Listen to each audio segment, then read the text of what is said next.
Bonjour à tous, bienvenue à cette webconférence Web. Encore toutes nos excuses pour il y a 15 jours pour les problèmes techniques que nous avons pu résoudre. Donc ce soir, nous allons parler du chat, de son comportement, repérer et anticiper les situations de stress au quotidien. Et c'est le docteur vétérinaire Emmanuel Gaultier qui va nous parler de ce sujet. Il est spécialiste du comportement. Alors vous pourrez tout au long de la conférence poser vos questions dans l'onglet chat.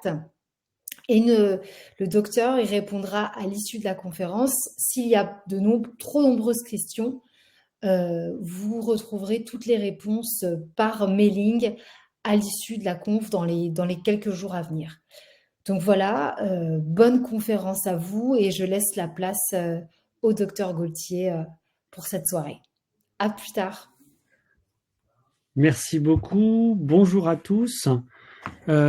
Aujourd'hui, le thème de la soirée, c'est de parler de comportement du chat et plus précisément de son bien-être et également de tout ce qui pourrait porter atteinte à ce bien-être dans les situations de stress qu'il peut rencontrer au quotidien. Et l'idée, c'est de pouvoir développer ensemble des pistes pour pouvoir anticiper surtout les problèmes de stress et ensuite éventuellement les gérer avec l'aide de son vétérinaire. Alors, on va partager la soirée en 3 chapitres. Le premier chapitre, c'est de parler du stress chez le chat, qui est particulièrement sensible, on le verra, et c'est lié notamment à sa biologie et à la façon dont son système nerveux a été sélectionné au cours de l'évolution. Nous aurons un gros chapitre où on parlera du chat. Est-ce que c'est une espèce territoriale? Est-ce que c'est une espèce sociale? Est-ce que on a fait suffisamment de travaux aujourd'hui pour pouvoir passer outre cette question? C'est un gros point qu'on abordera ensemble. Et ensuite,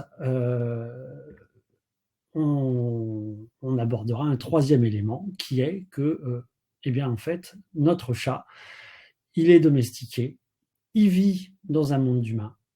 Et qu'est-ce qu'on lui propose? Est-ce qu'on lui propose plus une vie d'humain? Est-ce qu'on le laisse vivre suffisamment sa vie de chat? Ça, c'est aussi une grosse question, parce qu'on verra que c'est possiblement, pour certains d'entre eux, un souci qui a des répercussions au quotidien. Donc, ça, c'est le plan général. On verra donc les bases biologiques des comportements de stress, les besoins fondamentaux du chat. On verra ensemble à chaque fois quand ils ne sont pas remplis, qu'est-ce qui se passe? Quelles sont les conséquences potentielles pour notre chat? Et comment, de notre côté, on peut prévenir ces situations? Et on verra ensemble quelques règles de vie en commun pour que ça se passe bien, en tout cas le mieux possible, avec nos chats. Alors, les bases biologiques du comportement, ne vous en faites pas, on ne va pas aborder les choses très très dures, mais on va surtout revenir à des fondamentaux. Ces premiers fondamentaux, c'est que le chat est une espèce qui est à la fois à cheval entre deux situations. C'est à la fois un prédateur, donc un animal qui va chasser des proies et qui va se nourrir suite à l'ingestion et en tout cas à la consommation des produits de sa chasse, mais c'est également une proie pour tout un tas d'autres protagonistes de son environnement, et notamment dans nos environnements urbains et campagnards, ce sont surtout les chiens, mais potentiellement en milieu rural, les renards, les belettes, les fouines, etc., et tout un tas de bestioles, notamment nocturnes, plus ou moins sympathiques, qui sont susceptibles, que nos chats sont susceptibles de rencontrer lors de leur vadrouille nocturne. Donc, en tant que prédateur, il chasse pour se nourrir et la prédation fait vraiment partie de son répertoire comportemental, bien que domestiqué, bien que nourri à satiété dans nos familles. On voit qu'il développe encore de façon réflexe beaucoup de séquences comportementales qui sont issues de son répertoire de chasseur.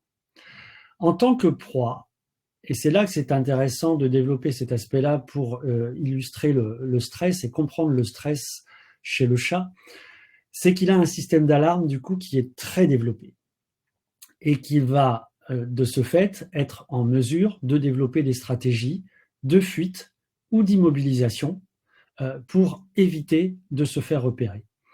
En tout cas, c'est un animal qui, face à un danger nouveau, se sensibilise très vite. C'est-à-dire qu'il apprend très très vite que ce qu'il a rencontré là et ce qui lui a fait peur, c'est un danger potentiel et il va mettre en œuvre ensuite toute son intelligence pour éviter de se retrouver de nouveau dans une situation de ce type-là. Donc en fait, le fait de se retrouver en stress va lui permettre de mettre en place des stratégies d'évitement pour s'adapter à son environnement. Le fait que notre chat soit un hypersensible a des répercussions finalement dans notre quotidien. D'abord en termes de qualité de soins par rapport aux chiens, les chats sont nettement moins médicalisés. Et pas seulement parce que on considère qu'un chat c'est pas malade et que ça se débrouille tout seul, mais aussi et principalement parce que beaucoup de chats ont développé et développent très très vite une phobie des soins, beaucoup plus rapidement que chez le chien par exemple, et qu'il va être très difficile pour un certain nombre de propriétaires de pouvoir amener son chat dans de bonnes conditions chez le vétérinaire. Également, le fait que nos chats soient de grands hypersensibles les rend également très vulnérables à nos accès de colère et à nos punitions, de sorte que, en règle générale, c'est vraiment quelque chose d'important à considérer et qui est quelque chose d'assez global pour tous les chats. On va éviter au maximum de mettre en place des éducations avec de la punition. Donc on va rester surtout dans du positif et on va éviter au maximum le coercitif chez le chat parce que petit 1, ça ne marche pas et petit 2, ça altère énormément et très rapidement la relation qu'on peut avoir avec eux. Alors je vous ai parlé de biologie tout simplement parce que je voulais cibler l'organe des comportements qui est le cerveau et faire un petit rappel sur le fait que le cerveau, il a une fonction bien précise pour l'animal. C'est un capteur d'informations, à la fois des informations qui vont venir de l'extérieur, puisque l'animal est dans un environnement changeant et qu'il doit essayer de répondre justement aux changements qu'il va percevoir dans son environnement, à la fois parce que c'est un prédateur et qu'il va se nourrir, donc il va devoir trouver des proies, et à la fois parce qu'il va devoir échapper à plus gros que lui et que donc il va devoir également détecter les menaces. Il est également soumis à tout un tas d'influences internes, comme on le voit avec les flèches oranges, qui sont liées là à des changements du type eh bien ça fait longtemps que j'ai pas eu un repas, j'ai faim et c'est un signal qui vient en interne et qui va stimuler le cerveau et qui va du coup stimuler son attention et rediriger son attention et sa motivation sur le fait d'entamer une séquence de chasse. Voilà, donc là, on voit que le cerveau est un intégrateur d'informations et ensuite, une fois que toutes ces informations-là sont intégrées, il y a une prise de décision de sa part et une réaction comportementale ou des réactions comportementales. Et donc le cerveau, il sert pour l'animal à s'adapter à un environnement qui est changeant, à un environnement qui est complexe. Et cette adaptation va lui permettre d'émettre des comportements qui sont cohérents, ajustés par rapport à son environnement et qui va surtout assurer sa survie dans un milieu qui est un milieu à la fois compliqué et changeant. C'est-à-dire que d'un jour à l'autre, d'une heure à l'autre, il y a tout un tas de choses qui peuvent se modifier et on peut basculer rapidement d'une séquence de chasse à une séquence où c'est nous qui sommes la proie. Je me place du point de vue du chat. Et pour revenir à la biologie, par rapport à tout ça, où on est plus sur un versant éthologie, pour revenir à la biologie, et bien finalement, ce schéma, qui est un schéma de réseaux neuronaux, il dit exactement la même chose que la précédente figure. Vous voyez à droite, il y a l'organe des sens, où on repère des éléments. Ces éléments vont être traités ensuite dans différents réseaux neuronaux. Et vous voyez la flèche sur la gauche, où on a émission d'un comportement. Donc, c'est juste pour pas... Alors attention, ne vous effrayez pas. Mais c'est juste pour vous rappeler que finalement, tous nos comportements qui sont des choses qui ne sont pas palpables, ça ne relève pas de la pensée magique, mais ça a une base biologique et que derrière, c'est pas une machine, mais ce sont des réseaux neuronaux qui interagissent entre eux et que quelque part, parfois, eh bien, ça peut dysfonctionner et ça peut entraîner un certain nombre de soucis. Donc ça reste un organe et le cerveau, comme tous les autres organes du corps, eh bien, il a le droit de pas bien fonctionner. Et c'est aussi un petit peu l'illustration de ce qu'on verra ce soir.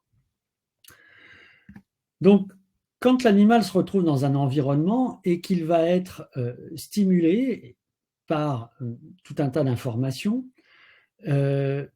certaines de ces informations vont être plus particulièrement impactantes.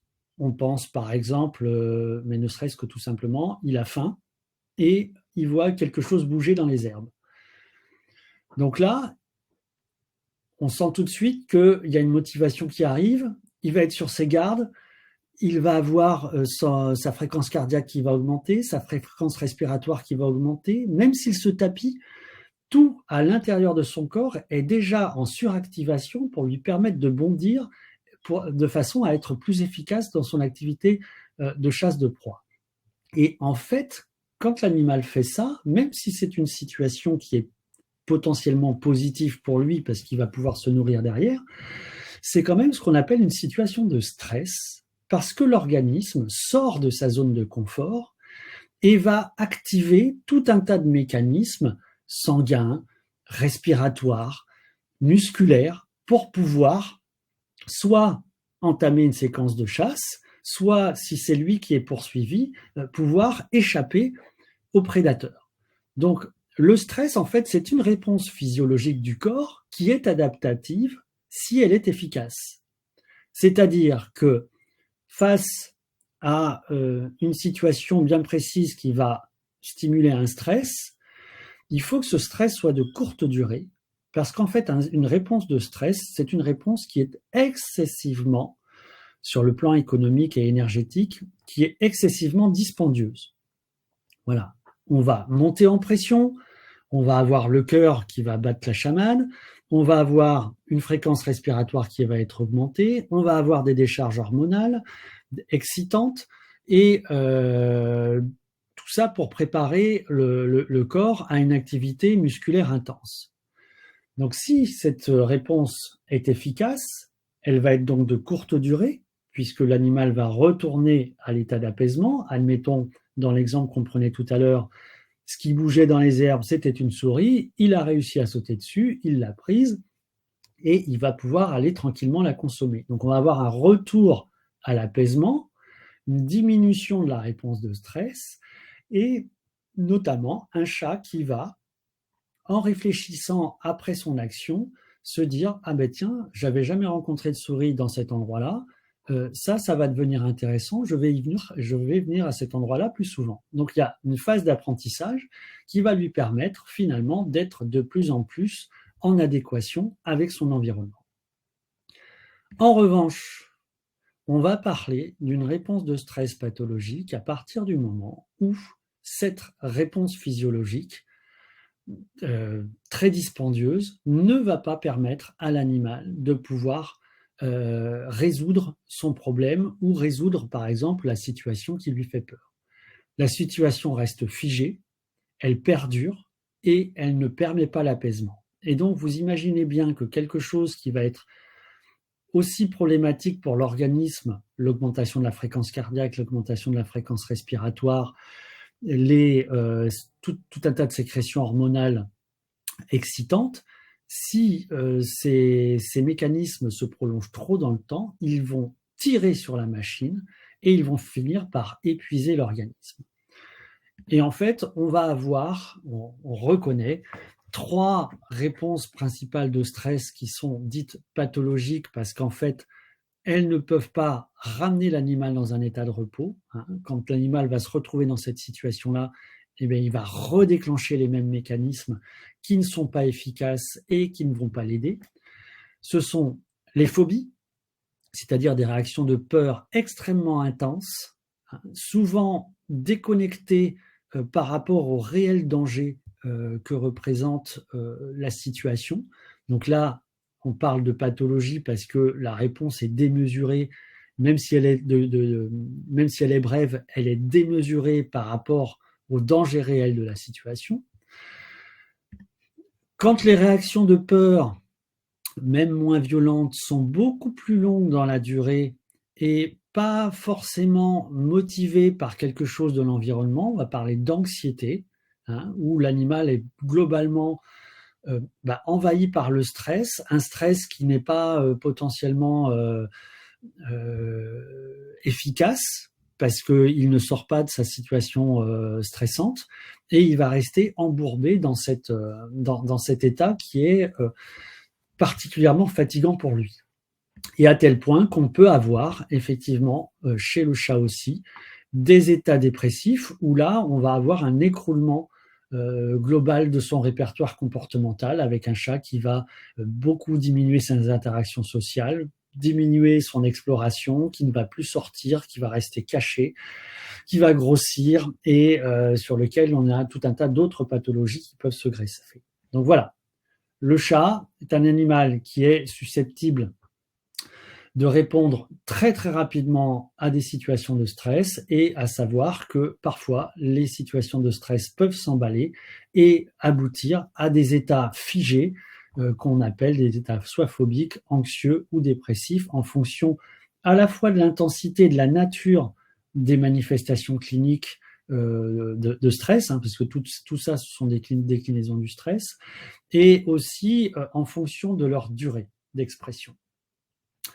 Alors, passons à un autre point qui est de se poser la question de savoir si notre chat est un animal territorial ou un animal social.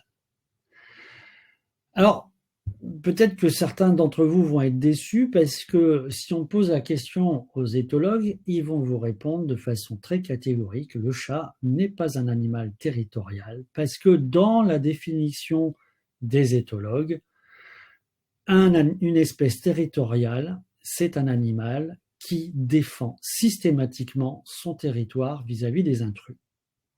Or, nos chats partagent, pas toujours en bons termes, mais partagent globalement leur territoire, ou en tout cas, il n'y a pas systématiquement d'agression quand un autre chat vient empiéter sur leur milieu de vie.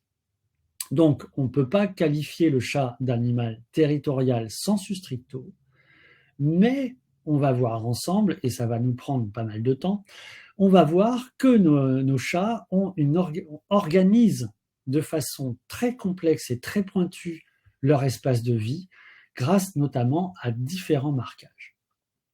Alors, pour comprendre le biotope du chat, il faut d'abord voir son territoire, non pas comme une espèce de carte ou une espèce de cartographie comme chez nous, mais plutôt finalement, ils vont organiser leur espace, que ce soit à l'intérieur et à l'extérieur, comme si c'était une grande maison pour nous. C'est-à-dire qu'il va y avoir comme des pièces, des zones dans lesquelles, à chaque fois, il y aura une activité prépondérante et principale qui va être, je dirais, définie dans cette zone-là.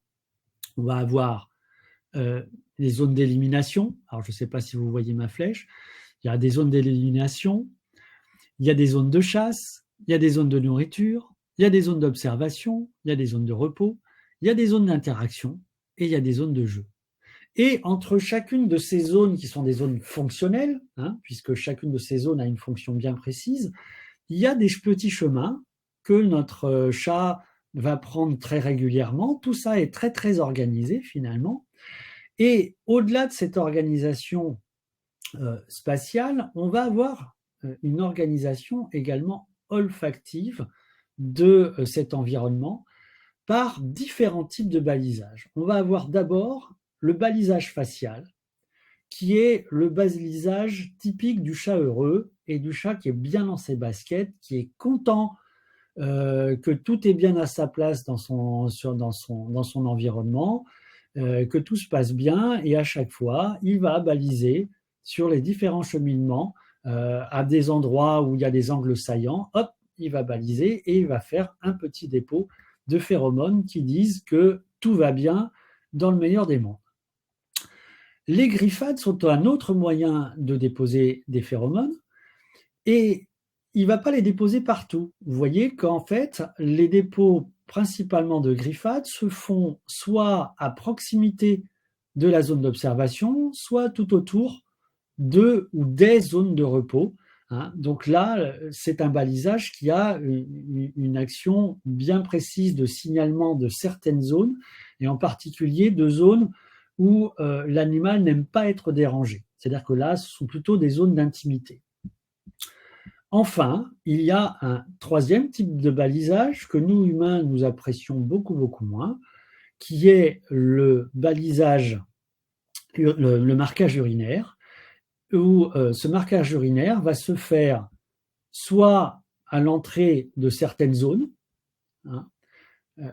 soit et principalement sur le pourtour du territoire, et à savoir que le discours qu'il y a derrière ces marques phéromonales, c'est attention, ici c'est chez moi, il y a quand même une connotation de défense territoriale. Et en fait, ce qui est important de comprendre, c'est que ces odeurs vont agir dans l'équilibre émotionnel du chat. C'est-à-dire que vous allez avoir, pour chacun de ces types de marquages, une tension émotionnelle plus ou moins forte, et ce qui va permettre au chat d'organiser son territoire à la fois d'un point de vue fonctionnel et d'un point de vue émotionnel. Je m'explique. Quand on va s'intéresser au balisage facial et par exemple aux émotions au balisage phéromonal et aux émotions qui y sont associées, il faut savoir que plus le chat va être dans un état de stress important, moins il va être capable de marquer facialement et plus il va marquer de façon urinaire. Donc on comprend bien que quand il est aux limites de son territoire, il est aussi à la limite du territoire d'autres chats, donc il est plus en tension et son balisage va être surtout un balisage urinaire. Par contre, quand il revient plus chez lui, plus à l'intérieur de son domaine, dans des zones où il n'y a pas de danger, il va être dans un état beaucoup plus serein et il va être capable de baliser facialement. Donc, plus il y a d'anxiété, plus vous aurez de risques de griffade ou de marquage urinaire, mais également, d'un point de vue comportemental, vous aurez plus d'hypervigilance, plus d'irritabilité. Et au fur et à mesure que le stress va augmenter, possiblement des modifications comportementales avec un retrait et un évitement de l'animal. Et ça, c'est plus clair également dans les dépressions. Et par contre, le but, quand on va se retrouver dans ces situations-là, c'est de recréer un apaisement chez le chat de façon à ce qu'on repasse d'un marquage urinaire, parce que ce qu'il faut bien comprendre, c'est que chez le chat anxieux, il y a disparition, chez certains chats anxieux, disparition totale du marquage facial. Ils sont tellement dans un état de tension qu'ils vont faire des griffades, beaucoup de griffades, et beaucoup de marquages urinaires. Et donc le but, ça sera vraiment d'apaiser le chat pour que petit à petit, de nouveau, il rebalise son environnement, mais facialement cette fois-là. Et pour ça, il faut qu'il soit apaisé. Donc, il y a à la fois ce qui est important, ce balisage phéromonal, mais également la fonction des champs. C'est-à-dire que chacun de ces champs-là, il y a une fonction bien précise dedans, et on s'aperçoit finalement que quand nous, humains, pour X raisons, on va venir perturber la fonction de cette zone territoriale, on va augmenter le stress du chat et possiblement on va le rendre anxieux. Comment est-ce qu'on peut être amené à modifier ça et à perturber cet équilibre-là, qui est un équilibre à la fois phéromonal et émotionnel? Déjà, tout ce qui va être déménagement, travaux, imaginez, vous refaites les peintures dans 3 pièces, pour le chat, vous avez totalement détruit, tout son balisage et toute son écologie sensorielle et olfactive est complètement détruite par votre peinture, qui en plus est malodorante pour lui et pour lesquelles l'odeur va rester pendant des semaines, et ça va être effectivement excessivement déstabilisant pour lui. Mais ne serait-ce que par exemple un changement de mobilier. Moi, j'ai une cliente qui avait un chat qui était très très anxieux, mais c'est une cliente qui adorait le changement et qui, tous les 15 jours, changeait ses meubles de place. Alors, elle avait un pauvre chat qui, lui, s'y retrouvait absolument plus dans ses marquages phéromonaux. Et ça a été compliqué. Il a fallu négocier avec la dame pour qu'elle ne change ses meubles de place que tous les 2 mois, histoire de retrouver un petit peu d'apaisement pour son matou. Donc, effectivement, toutes ces modifications-là vont entraîner pour le chat une disparition de cette organisation extrêmement apaisante pour lui de son environnement. Et donc forcément, vous enlevez quelque chose d'apaisant, eh bien, vous montez en pression. Et ce qui va se passer, c'est qu'il va y avoir une difficulté pour le chat, comme il est en pression, de faire du marquage facial. Il va donc faire surtout des griffades, des marques urinaires. Et on imagine que comme vous venez de déménager et que vous venez de refaire les peintures, eh bien vous n'êtes pas du tout content parce qu'effectivement, votre chat va se mettre à faire du marquage urinaire un peu partout. Mais donc, ce qu'il faut savoir, c'est que personne n'est content dans cette situation parce que votre chat, ce que ça veut dire, c'est que ça traduit le fait que votre chat ne va pas bien. Alors, je vais un petit peu vite. Je voudrais revenir sur la diapo précédente et plus particulièrement sur cette image de chat qui est en train de faire un marquage urinaire, juste pour vous rappeler que le marquage urinaire, c'est une séquence bien particulière où vous avez d'abord la queue qui frétille, le chat qui est debout, ça c'est important, le chat il est debout, il y a la queue qui frétille, il peut y avoir des miaulements, en tout cas du bruit, des vocalises, et un jet urinaire qui est quasi à l'horizontale et qui va venir frapper verticalement à une vingtaine de centimètres de hauteur un substrat vertical. Donc c'est une séquence qui est très caractéristique et qui a distingué de la séquence d'élimination classique que l'on verra un petit peu plus tard. Donc voilà, pensez bien, tout ce qui va entraîner un bouleversement de son environnement est susceptible d'amener le chat à être anxieux et de voir son balisage phéromonal perturbé, que ça soit par du marquage urinaire ou par l'augmentation des griffades. Autre chose, par exemple, une absence d'accès en hauteur. Voilà.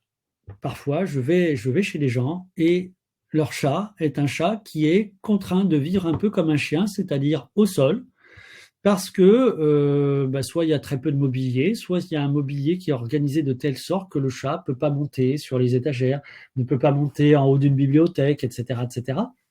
Alors qu'en réalité, le chat construit dans son environnement, construit véritablement à l'extérieur, c'est vraiment une organisation et une occupation de l'espace en 3 dimensions.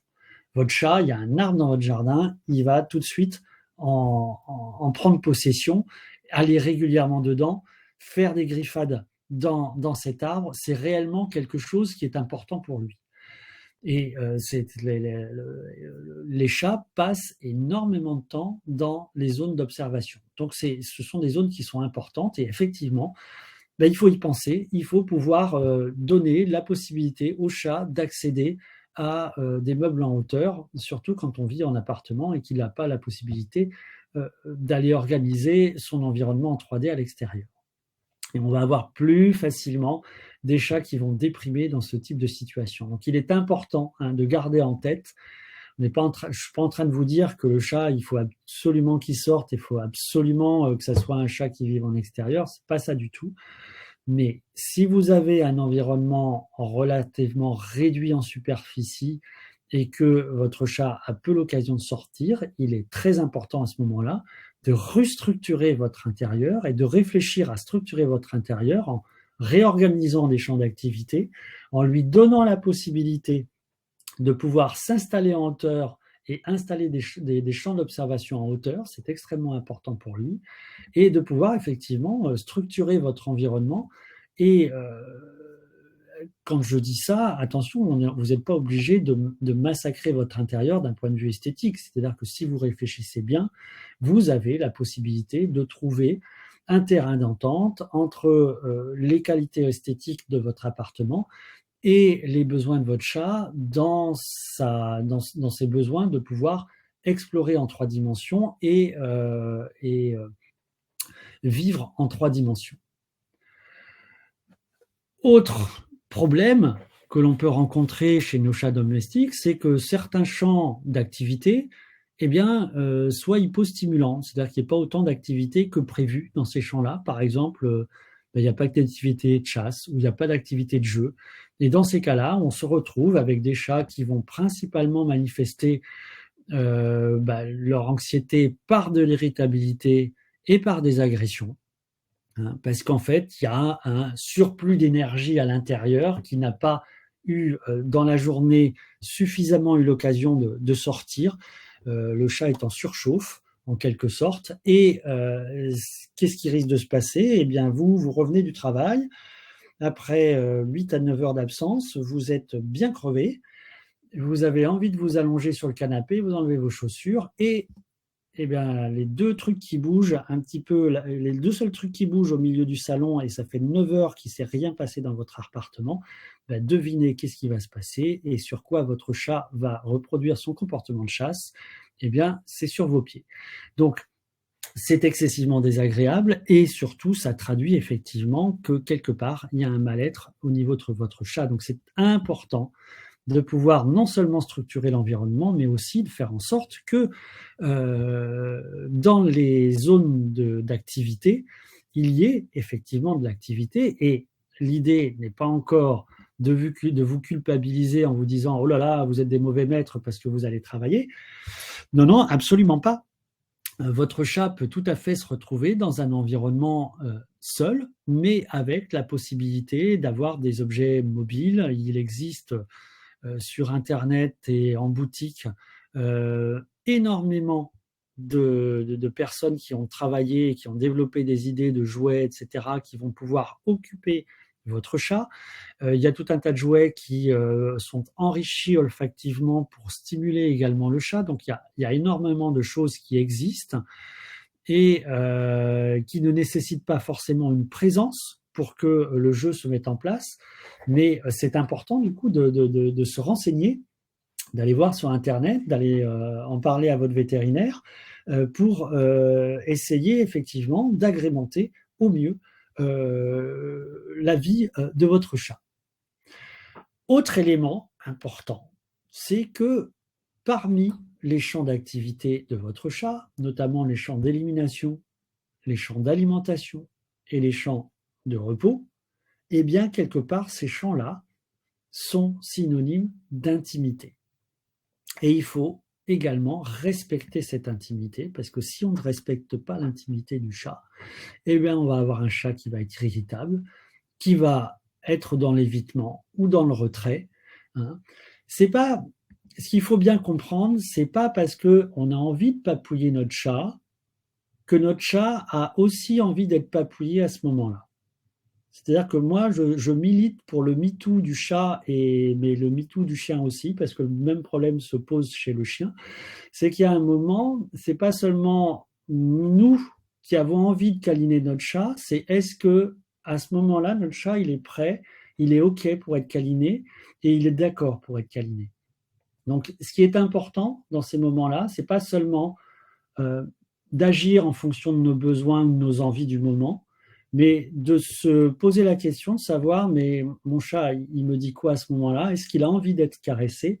Et s'il n'a pas envie, on le laisse tranquille. Ou en tout cas, rappelez-vous, regardez, dans l'environnement du chat, il y a des lieux de rencontre et il y a des lieux d'interaction et qu'il sera plus adéquat et plus opportun d'aller lui faire des caresses, d'aller lui faire un câlin massage dans cette zone-là, plutôt que dans sa zone de repos.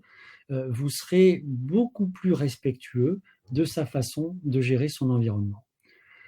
Enfin, dernière chose, des perturbations plus ciblées sur l'aire d'élimination et sur le champ d'élimination qui fait que dans ces cas-là, on va avoir un autre type de problèmes d'élimination en dehors de la litière et qui sont cette fois-ci des mictions, véritablement des mictions et pas du marquage urinaire. Là, dans ce cas-là, c'est vraiment le chat qui vide son émonctoire. La position est différente, même si la photo n'est pas extraordinaire, je vous l'avoue, surtout quand elle est petite comme ça. En fait, on a un chat qui est quasiment en position assis, hein, avec la queue qui n'est pas en verticale, mais quasiment à l'horizontale, et avec un chat qui, derrière, une fois qu'il va avoir vidé sa vessie, va se retourner et va gratter le substrat sur lequel il est pour enfouir. Alors, il y a de multiples façons de pourrir la vie du chat au niveau de son aire d'élimination. D'abord, vous pouvez lui trouver un type de litière qui ne lui convient pas. Vous pouvez être des maîtres qui sont relativement laxistes sur la fréquence de nettoyage, alors que votre chat, en fait, est un grand sensible au niveau de la propreté et que il faudrait quasiment tous les jours, hein, je dis tous les jours, nettoyer et enlever les crottes et les pisses de la veille. Hein. Pensez à vous quand vous allez dans vos WC, si un autre membre de la famille n'a pas tiré la chasse, il y a la colère qui monte. Et bien pour votre chat, c'était exactement pareil. Et également beaucoup d'erreurs dans la mise en place de l'aire d'élimination. L'aire d'élimination, pour notre chat, c'est un peu comme pour nous, il faut réfléchir de la même manière. On n'irait pas manger dans les WC, on ne mettrait pas les WC juste à côté de la cuisine. On met un petit peu de distance et on met de la distance effectivement entre les aires de nourrissage et l'aire d'élimination. De même, on ne met pas les WC au milieu du salon. Donc on évite de mettre la litière dans un lieu de passage. Encore une fois, une visite chez des propriétaires, j'avais découvert qu'ils avaient mis la litière sur la machine à laver. Donc je ne vous dis pas le jour où le chat s'est retrouvé à aller faire son popo et s'est retrouvé en plein cycle d'essorage. Je peux vous dire que là, pour le coup, ça a été compliqué de le faire retourner ensuite dans une litière, vu la frayeur qu'il avait eue. Donc, ça peut paraître ridicule, mais c'est en fait excessivement important tout ça.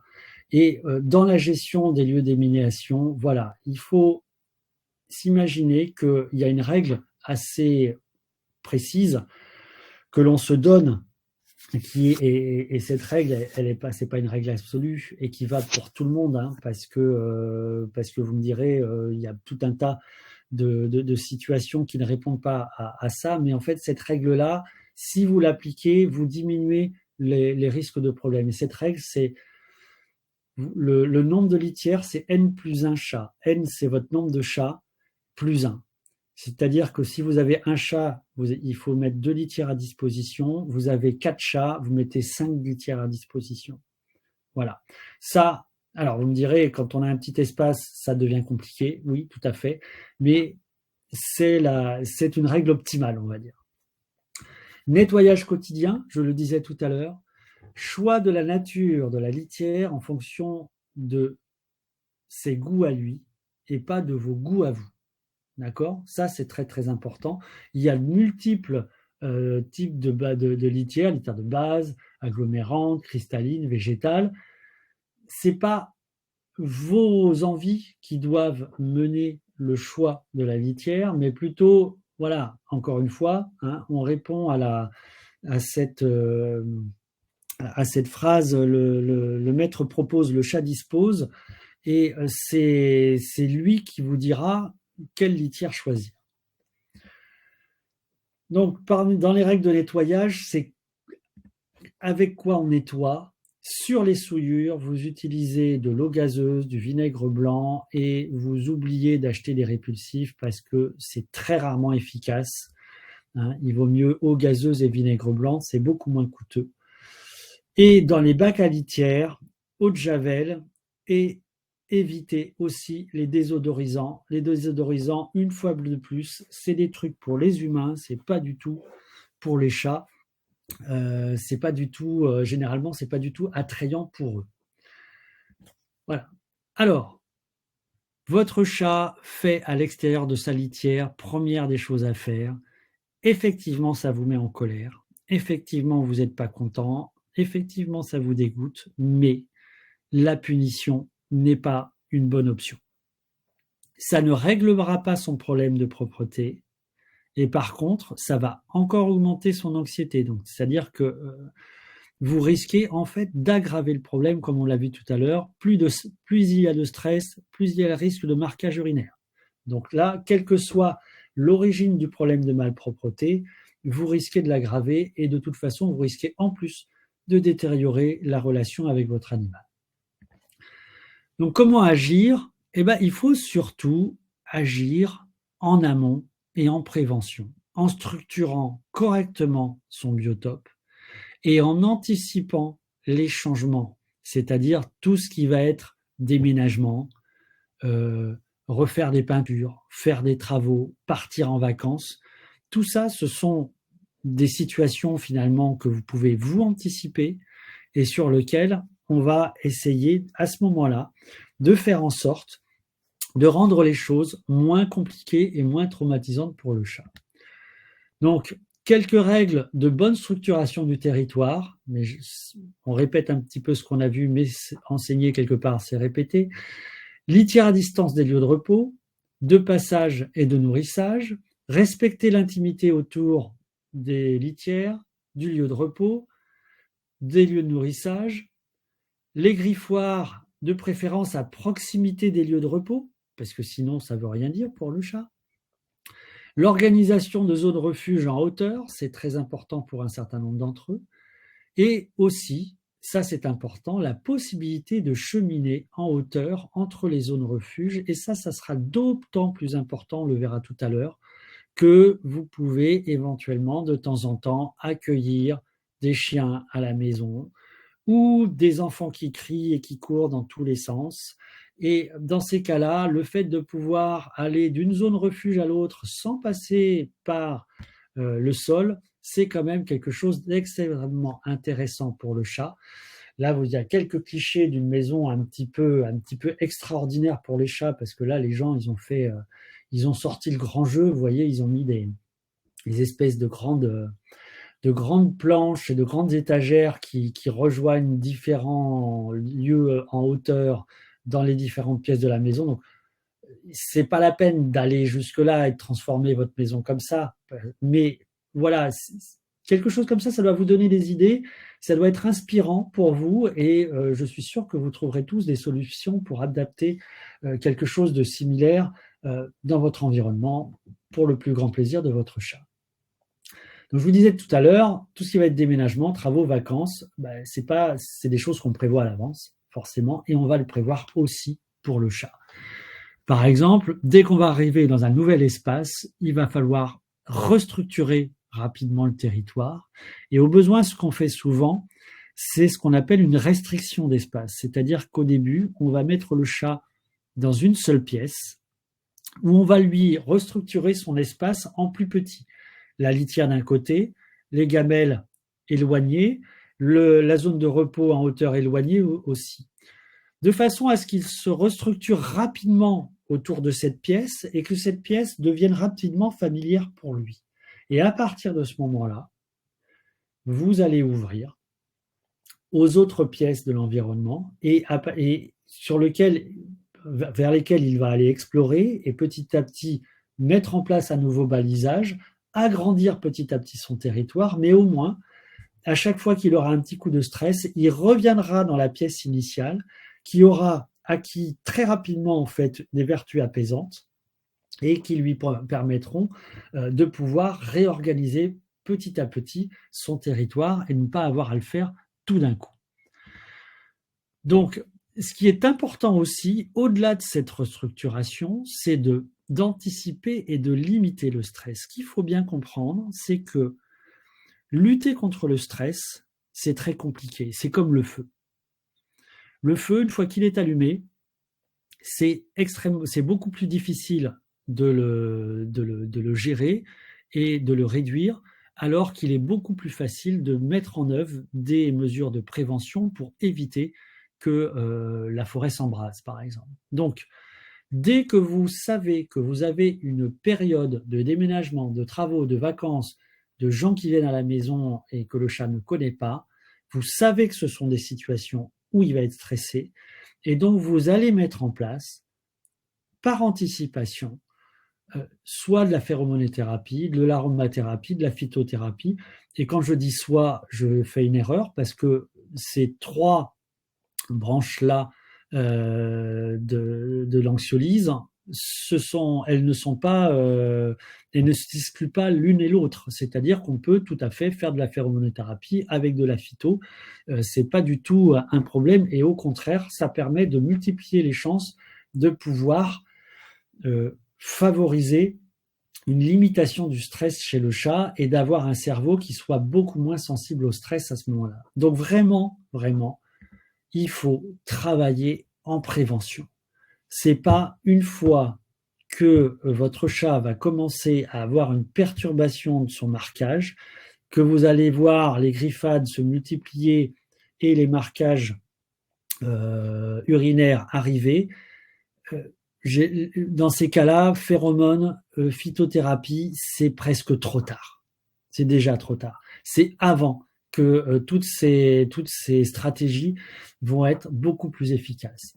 Une fois que c'est arrivé, c'est qu'on est en pleine période de stress et que dans ces cas-là, il ne faut pas attendre, il ne faut pas tergiverser, et il faut, dans ces cas-là, aller voir votre vétérinaire rapidement de façon à ce que, là encore, parce que plus on gagne du temps, mieux c'est pour l'animal, et plus les choses sont réversibles au niveau de l'anxiété. Et là, à ce moment-là, on mettra, avec votre vétérinaire, vous mettrez en place une prise en charge à la hauteur des enjeux en question. Voilà pour la partie territoire. Pour la partie sociale.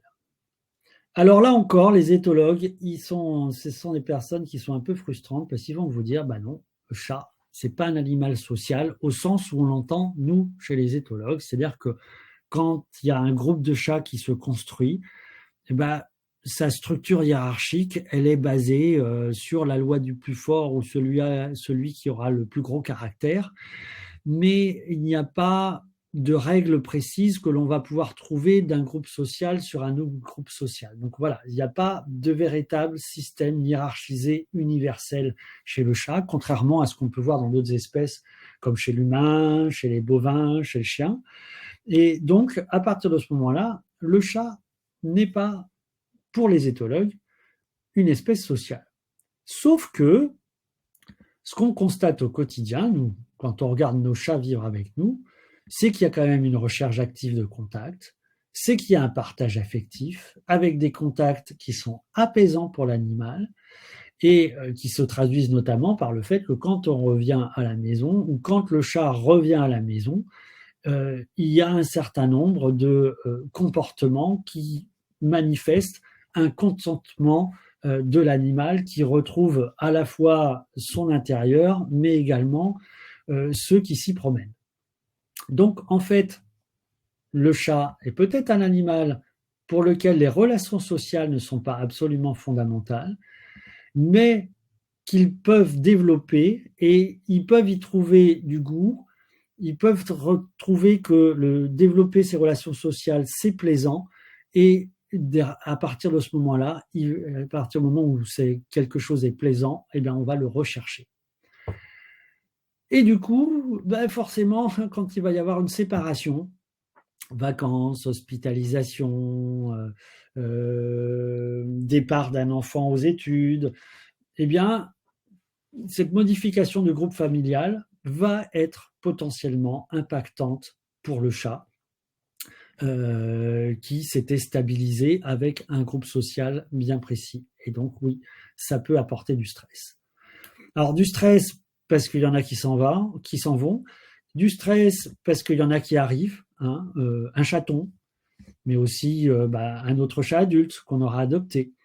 Et là, ce qu'il faut bien comprendre, c'est que chez le chat, qui n'est pas effectivement une espèce sociale, mais qui peut développer un intérêt pour les autres, et bien quand même, l'arrivée d'un autre, c'est compliqué. C'est compliqué à gérer. Ça demande quand même une grosse phase d'adaptation. Et il faut bien se rendre compte que autant chez le chien, c'est quelque chose, le mécontentement qu'on peut avoir ou la contrariété qu'on peut avoir parce qu'il y a un autre chien qui débarque dans mon territoire, ça va très très vite passer en quelques minutes ou en quelques heures. Chez le chat, en fait, on est dans un système de colocation imposée. Et donc, on n'apprécie pas forcément le colocataire qu'on nous impose. C'est pas vraiment une situation excessivement intéressante et agréable. Et ça peut basculer vers un schéma compliqué et un schéma pathologique, on va le voir, puisque on reconnaît dans l'arrivée d'un chat et dans les conflits entre chats, entre chat de la maison et chat nouvel arrivant, on voit qu'il y a 3 phases que l'on peut reconnaître en termes d'évolution. La phase de distanciation, la phase d'escarmouche et la phase d'obnubilation. Donc on va parler. Alors, je mets tout de suite de côté le fait que le nouvel adoptant, le nouvel arrivant est adopté tout de suite par le précédent chat et que tout se passe bien. Heureusement, ça arrive parfois, ça se passe très bien, c'est super. Mais le plus souvent, on va rentrer dans le schéma que l'on décrit maintenant.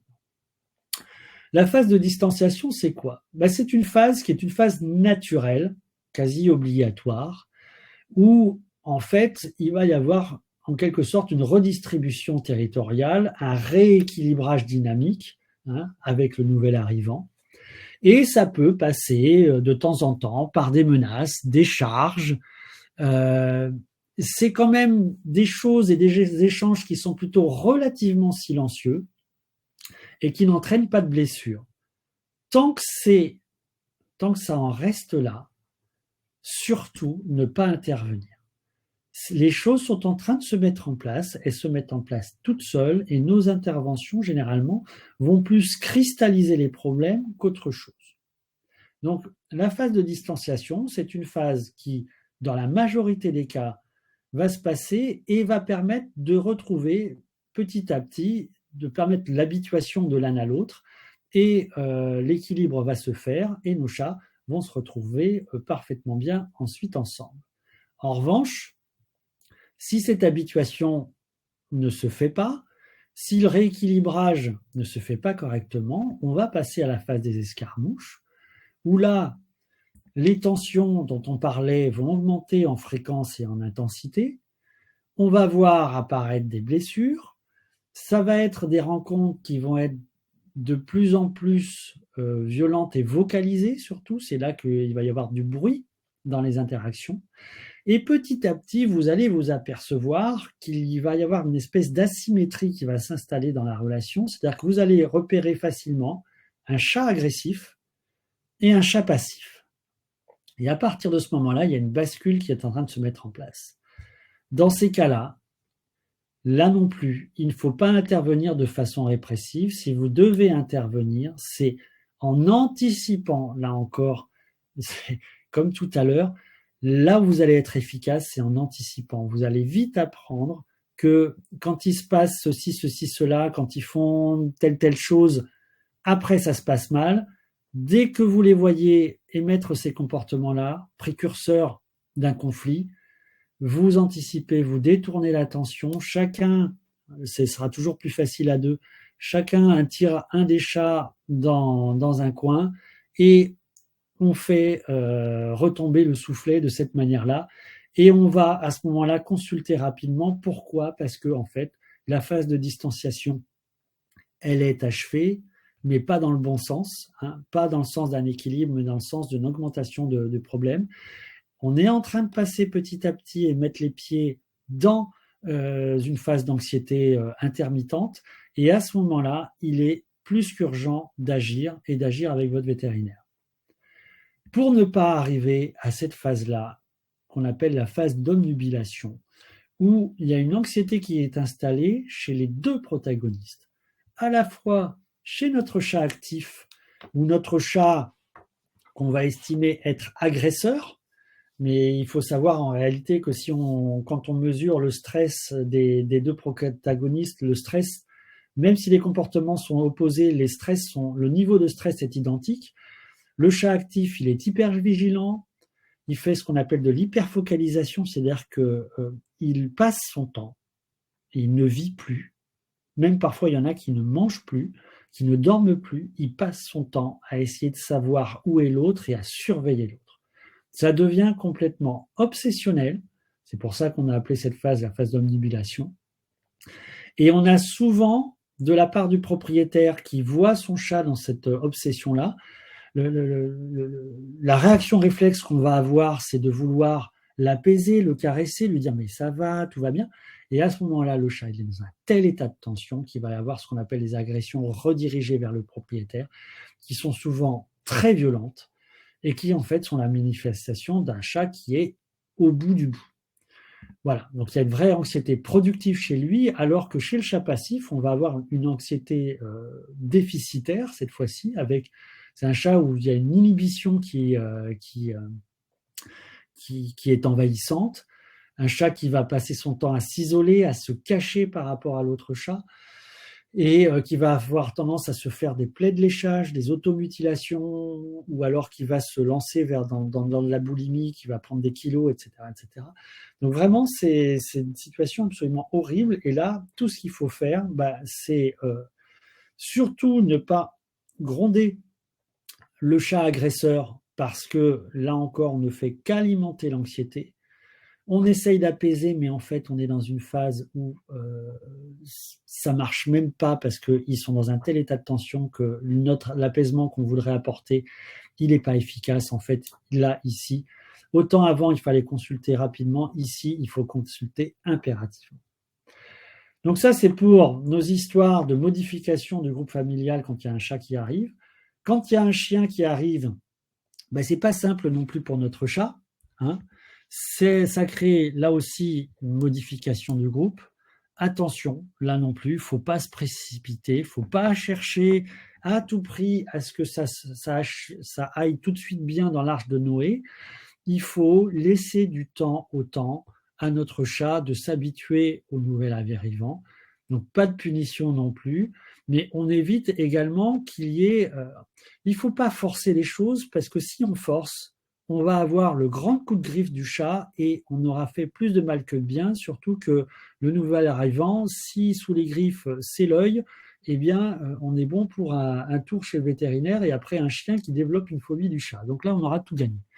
Donc, au contraire, il faut favoriser les accès en hauteur et les spots de surveillance pour le chat. Il va s'habituer à cette nouvelle présence en hauteur, en se sentant soulagé, c'est-à-dire qu'il ne sera pas directement sous l'influence du chien. Il se sentira tout à fait à l'aise parce que le chien sera incapable de monter sur son perchoir, par exemple. Donc du coup, voilà, notre chat, il est tout en haut de son arbre à chat et il est bien tranquille. Et ça lui permet petit à petit de s'habituer à cette nouvelle présence et à se faire à l'idée qu'il va devoir composer avec. Voilà.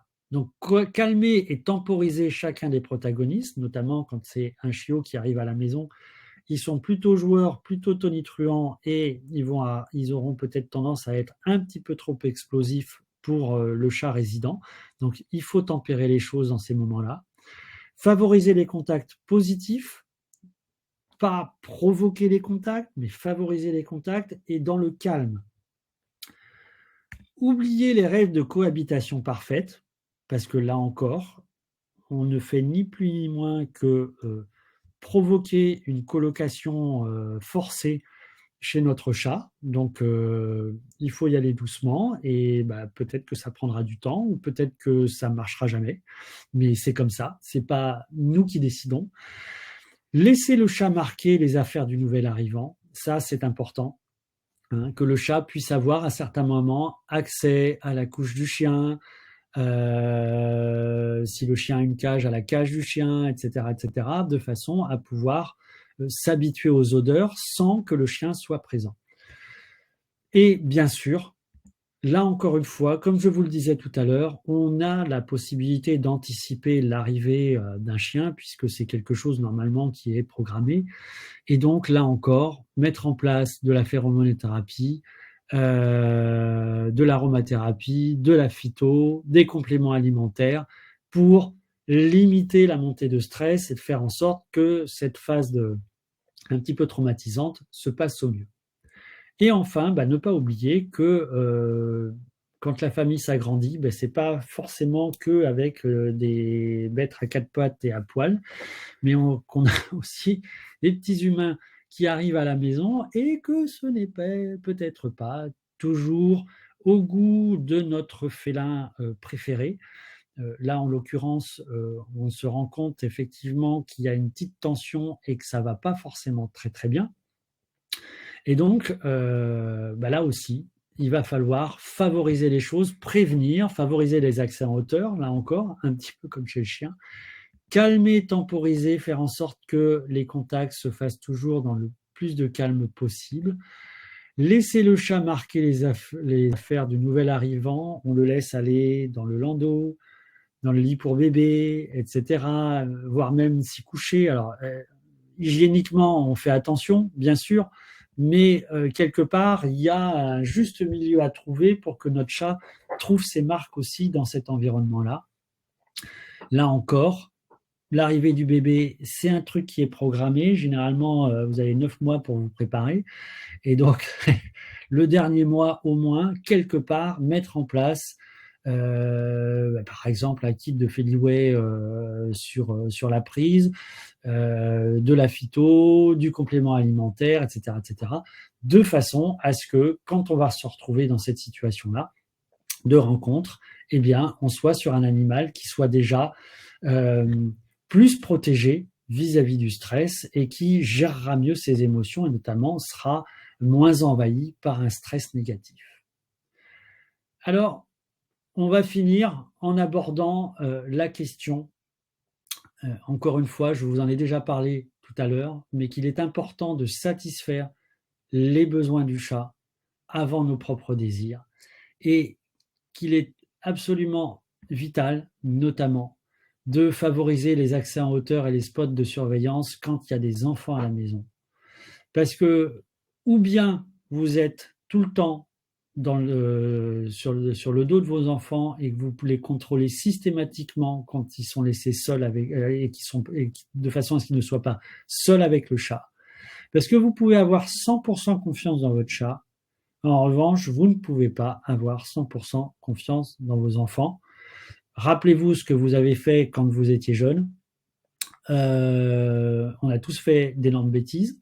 Et quelque part, ça fait partie de notre développement de faire des bêtises et d'avoir un adulte qui intervienne et qui mette les limites quelque part. Donc c'est excessivement important, que ce soit pour le chat ou pour le chien, qu'il y ait une surveillance active de notre part ou, si ce n'est pas possible, à ce moment-là, la possibilité pour le chat de pouvoir avoir non pas un, mais plusieurs accès en hauteur de façon à pouvoir s'éclipser si jamais nos enfants se mettent en mode diable. Donc, respecter la structuration de l'espace, respecter leurs besoins d'isolement, éviter les contacts imposés, pas de colocation surchargée et pas de colocataire ingérable. Là encore, une fois de plus, je vous dis ce qui est important pour l'équilibre du chat, c'est que le maître propose et le chat dispose. Je reviens un instant sur ces moments qui sont délicats pour le chat et qui développent très très rapidement des phobies des soins et quelque part la plupart des structures vétérinaires maintenant, et en tout cas la profession vétérinaire est actuellement très très sensibilisée et impliquée dans le développement de tout un tas de protocoles et de procédures et d'aménagement des cliniques de façon à ce qu'elles soient cat-friendly et qu'on limite au maximum le stress pour le chat. Donc on a fait quand même d'énormes progrès, ne serait-ce qu'en 10 ans, mais il y a encore beaucoup de travail à faire parce que c'est un petit peu comme vous et moi et notre dentiste. quand j'amène mes enfants chez le dentiste, j'y vais pas de gaieté de cœur, je sonne, j'ai des sueurs froides qui perlent dans mon cou et je passe pas un bon moment, même si c'est pas moi qui suis sur le siège. Donc c'est pour voilà, c'est clairement aller chez le vétérinaire, chez le chat, c'est une véritable épreuve. Et c'est pour ça aussi que quelque part, c'est quelque chose que vous pouvez anticiper et mettre en place ce qu'on appelle du medical training, c'est-à-dire habituer le chat à la cage de transport, de façon à ce que, je dirais même que la cage de transport doit devenir un des lieux de repos ou un des lieux de refuge à la maison, de façon à ce que ça ne soit déjà pas un combat quand on va devoir le mettre dans sa cage de transport pour aller chez le vétérinaire, et habituer le chat également bien sûr, dans sa zone d'interaction et pas dans sa zone d'isolement, d'aller faire des gestes que le vétérinaire fait au cours de l'examen clinique, aller regarder les oreilles, aller regarder les dents, aller regarder les yeux, etc., etc. Et pourquoi pas, de temps en temps, mettre un thermomètre dans le derrière, parce que forcément, ce sont des choses qui, si déjà il ne les tolère pas chez vous, il les tolérera encore moins chez le vétérinaire. Et ça, c'est ce qu'on appelle le medical training. Alors ça peut faire sourire, mais c'est extrêmement important. Ce sont des choses qui ont été mises en place dans les parcs zoologiques. Vous imaginez bien que quand vous avez, en tant que directeur de zoo, un troupeau de 5 éléphants qu'il faut faire suivre par le vétérinaire, sur lesquels il va falloir faire des ponctions diverses et variées, faire des prélèvements de sang, vous imaginez bien que on va pas leur demander la permission et qu'ils vont pas forcément être d'accord et que eux, par contre, ils ont des arguments physiques pour nous envoyer balader. Donc, tout le travail de medical training, c'est d'avoir entraîné ces animaux-là pendant des journées, des semaines, des mois, sur des rituels de mise en place où on leur indique par des gestes ou par des sons, on leur apprend à lever une patte, tendre l'oreille, etc., etc.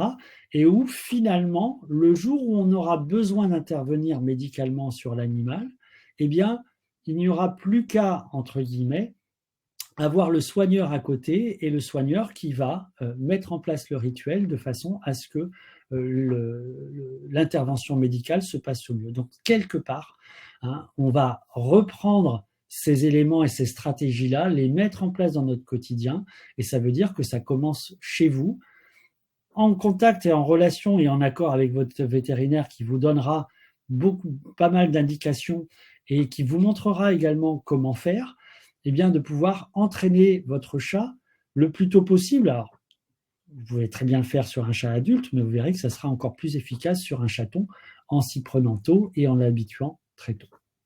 Voilà. Donc en conclusion, le chat et les stress, parce que là, on a segmenté le stress lié au territoire et les stress sociaux, mais en réalité, ça c'est pour le cheminement des idées et de la présentation, mais en réalité, regardez, quand vous partez en vacances, finalement, il n'y a pas de solution simple. Quand vous allez vous dire, est-ce que je prends le chat ou est-ce que je laisse le chat ? En fait, vous allez devoir choisir entre un stress ou un autre. Le stress d'être séparé de son groupe social, mais de rester dans son environnement, ou bien le stress de quitter son environnement et de se retrouver dans un nouveau territoire, où il n'y a pas de balisage, où c'est inconnu, où c'est pas familier, où je vais être stressé, mais au final, rester avec mes humains et ma famille et mon environnement social. Donc finalement, voilà, il faut savoir que les stress peuvent se cumuler et qu'il y a des situations dans la vie ou des moments dans la vie où on sera obligé d'affronter le stress.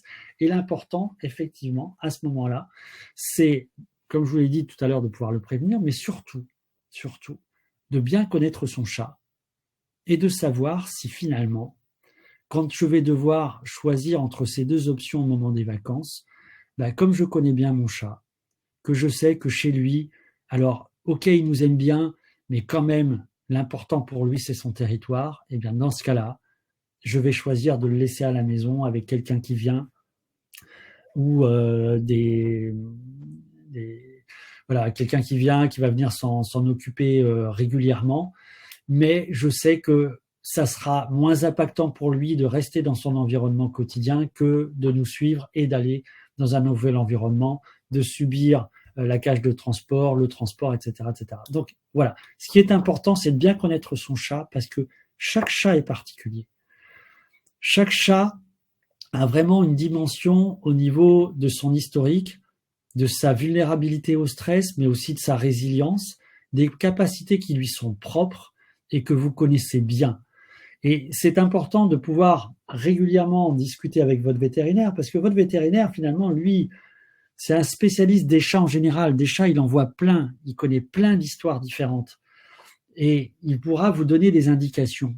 Mais en dernier ressort, c'est vous qui êtes spécialiste de votre chat, qui le connaissez bien et qui saurez finalement choisir entre deux options et entre deux stress, celui qui lui sera le moins pénible.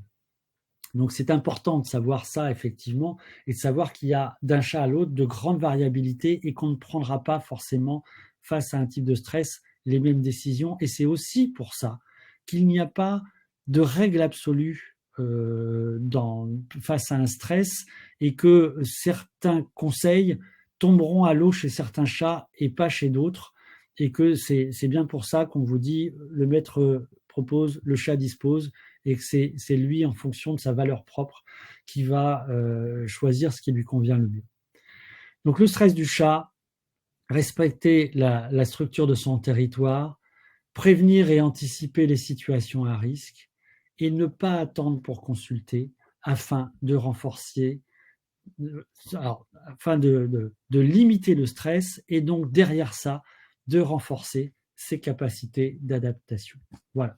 Je vous remercie pour votre attention et je vais quitter la présentation pour pouvoir retourner vers les questions. Alors, je vous le dis tout de suite, hein, je suis un garçon, donc je ne suis pas multitâche et j'imagine que je ne vais pas pouvoir répondre aux très, très nombreuses questions, surtout si ce sont des questions personnelles du type « mon chat fait ceci, qu'est-ce que c'est ?»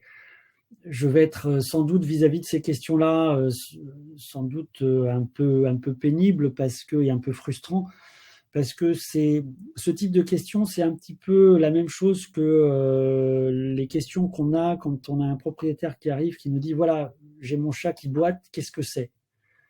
Et bien à ce moment-là, en tout cas de l'examen, on est incapable de répondre parce que ça peut être plein de choses qui amènent le chat à boiter, tout comme ça peut être plein de choses qui amènent le chat à faire un marquage urinaire. Et donc, ce qui est important et ce qui est le moment fort pour pouvoir comprendre ce qui se passe et pouvoir vous donner une solution adaptée, c'est de faire un tour d'horizon des possibles stress qu'il va y avoir chez le chat et qui vont l'amener à faire un marquage urinaire. Donc, ça veut dire que c'est une consultation de comportement. Et une consultation de comportement, on fait le tour de la vie du chat. Et donc, vous comprenez bien que quand on va vous poser des questions pendant 30 à 40 minutes, vous imaginez bien que forcément, une question en disant « mon chat fait ci, qu'est-ce que c'est ?» on est absolument incapable de répondre. Et dans ces cas-là, j'aurais tendance à vous renvoyer vers votre vétérinaire qui, lui, connaît mieux votre chat que moi et qui saura sans doute vous donner de meilleures indications. Voilà. Alors. Voilà, je vois qu'il y a beaucoup de questions. Voilà, j'ai une question. Hein. Bonsoir, mon chat est adorable, mais il gratte le canapé. Comment faire pour qu'il arrête? Voilà, c'est typiquement une question à laquelle je ne suis pas en mesure de répondre parce que je n'ai pas suffisamment d'éléments. Et pour le faire, il va falloir que je vous pose finalement beaucoup plus de questions que ça. Donc, quelque part, allez voir votre vétérinaire, vous verrez qu'il pourra vous aider. Alors, je vous ai parlé effectivement du chat qui allait faire du marquage urinaire. Comprenez bien que souvent, ce qui va se passer, c'est que le marquage va se faire sur une période de stress ou dans une situation stressante ou à un endroit stressant. Donc, à ce moment-là, le chat, il est en irritation, il est stressé et il va faire un marquage urinaire. Vous rentrez à la maison après votre journée de travail, vous êtes un peu épuisé, vous êtes fatigué, vous aimeriez vous reposer, passer tranquillement devant la télé à caresser votre chat qui ronronne, et là vous découvrez un pipi. Et vous dites, ok, en fait je suis parti, je l'ai laissé pendant 8 heures, ça c'est la culpabilité de laisser son chat tout seul, et en fait c'est votre culpabilité qui vous dit, il s'est vengé. Ben non, il ne s'est pas vengé du tout en fait. Il a juste vécu un mauvais moment et c'était un moment stressant pour lui et ça a amené à un marquage urinaire. Mais il ne s'est pas vengé, d'accord ? Et donc, je vous le dis, ça c'est important parce que si vous partez dans un cycle de représentation de ce qui se passe comme étant de la vengeance, votre premier réflexe derrière, ça sera de le punir. Or, on a bien compris que la punition, c'était pas ce qu'il fallait faire. Donc surtout, vous voyez ce type de choses, première chose à faire, c'est d'aller en parler à votre vétérinaire. Voilà. Alors, mon chat a peur de mes nièces qui restent en vacances 1 mois chez moi et il reste caché sous un lit toute la journée. Comment puis-je résoudre ce problème ? Alors, on a un chat qui a sûrement une socialisation un petit peu déficiente. Donc, déjà, appliquer un certain nombre de conseils que je vous ai donnés sur le fait d'organiser des zones refuge en hauteur, et sans doute aller voir votre vétérinaire également. Alors, vous allez dire, mais il sait dire que ça. Ben oui, parce qu'en fait, là, on est sur des situations où le stress, il est déjà avéré. C'est même pas le stress, c'est l'anxiété est déjà là. Ce sont des symptômes qui sont caractéristiques d'un état où il y a véritablement un état de souffrance pour votre chatte. Et c'est pas à ce moment-là un complément alimentaire anti-stress ou même les phéromones vont pas être suffisantes. Il va falloir aller au-delà. Par contre, avoir commencé à plugger un flacon de phéromones anti-stress 15 jours avant l'arrivée des nièces, ça c'est une bonne idée parce que là vous êtes dans la prévention et vous êtes déjà en train de préparer le chat à affronter un stress. Mais voilà, il faudra compléter avec des refuges en hauteur. Et si c'est pas suffisant, si votre chat est encore caché, eh bien, il faudra aller voir votre vétérinaire pour passer à la vitesse supérieure au niveau de ce qui est protection contre les stress. Voilà. Alors, je lis une autre question et je la découvre avec vous. J'ai investi dans un sac à chat avec des velcro pour transporter mon chat, car entrer dans sa cage de transport reste compliqué. Le récupérer quelque part est encore plus compliqué. Oui, alors c'est souvent le cas quand on va utiliser une cage de transport au dernier moment parce que il faut aller chez le véto et que voilà. La cage de transport, ça s'apprend. D'accord ? C'est pas quelque chose qu'on va prendre et qu'on va mettre le chat dedans et on va y aller, ça va bien se passer. Non, la cage de transport, surtout comme on va la prendre uniquement pour aller chez le véto, elle va être tout de suite cataloguée par le chat comme étant un environnement très compliqué, très négatif, qu'il faut fuir à tout prix. Donc, là encore, si vous voulez que ça fonctionne, il va falloir anticiper, mettre en place, intégrer la cage de transport au quotidien du chat, en faire un élément banal dans lequel on va se reposer de temps en temps, qui éventuellement est en hauteur, qui me permet de voir ceci, cela, de façon à ce que la cage, on puisse l'utiliser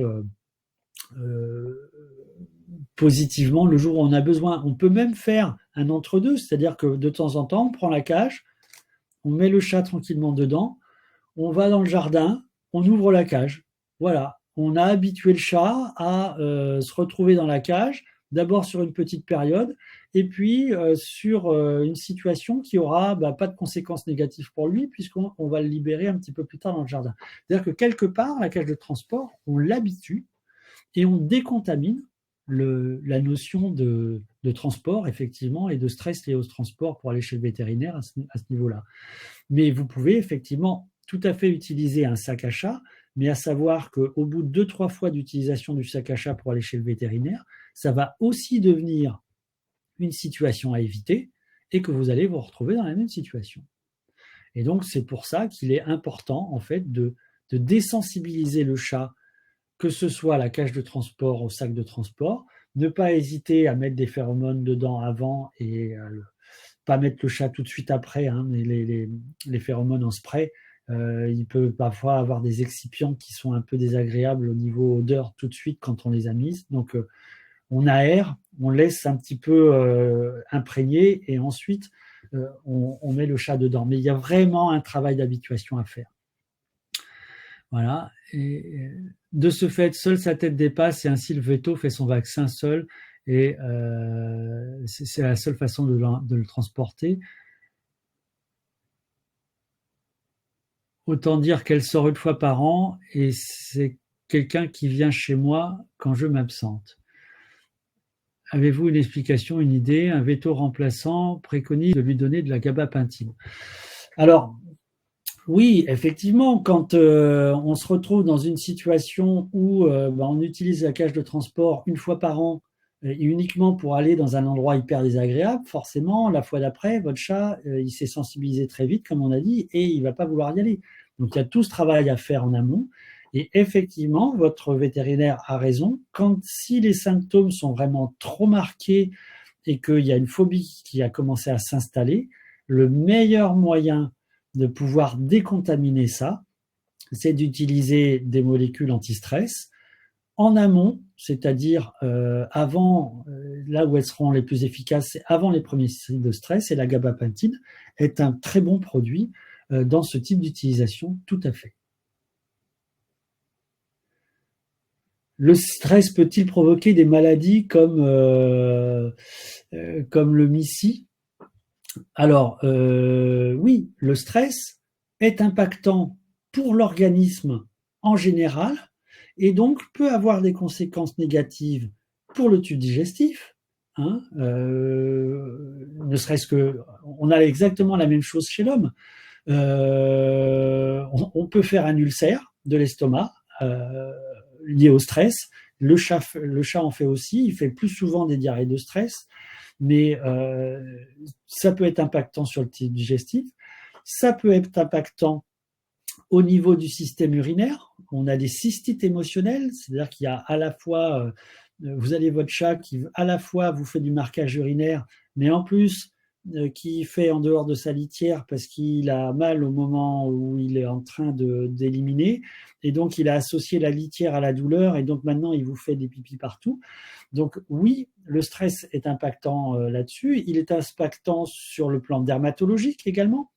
On a des chats qui, en développant une anxiété, vont être hypersensibles et vont avoir l'impression que tout les démange et qui vont se gratter partout et qui vont donc se faire des plaies, etc. etc. Un stress chronique peut déboucher sur du léchage anxieux où le chat va s'automutiler. Donc oui, le